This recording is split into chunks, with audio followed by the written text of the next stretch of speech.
Ferguson was an awakening.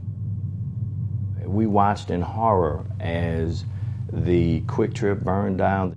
It was as if we were watching a documentary looking at the civil rights movement, but it was actually taking place right here in our city. People said our voices are not being listened to. We are not being heard. We are not at the table of decision making. As a native St. Louisan, I can tell you that is absolutely the truth.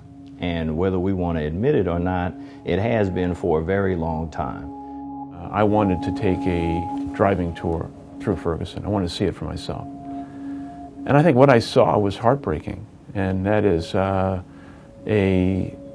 visual manifestation of a fracturing of our neighborhood, and so many people just left with a lack of hope and opportunity.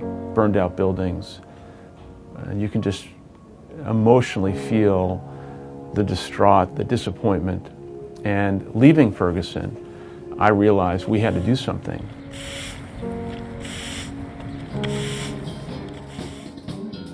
Ferguson, it is a community of various races, ages, different classes of people. It's a family-oriented community. It's not that war zone that it was kind of depicted in the media at one point. As you can see, the boards are off the window. And as the boards were coming down off the windows, I'm like, you know what? We're still standing. Hope is yet in the air. We're a resilient community. Standing up against that wall, we came out stronger than ever. So I think it's going to be a great representation of how you can take a hit, but you can keep on going. Our strategy and aspiration is to open up as many stores as we can around the country that would serve as stores for the community.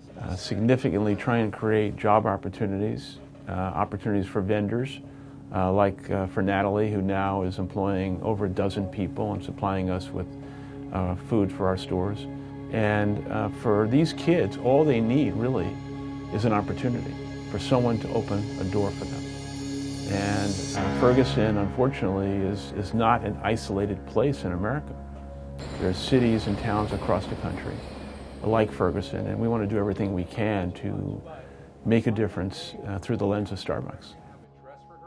Is this going to solve all of the racial tension? No, but it's going to give certain individuals a spark of hope that hopefully will ignite that fire in them. And who knows, there might be somebody that comes through our doors that is a partner or a customer, and it at least a conversation and it ignites something that fixes a problem.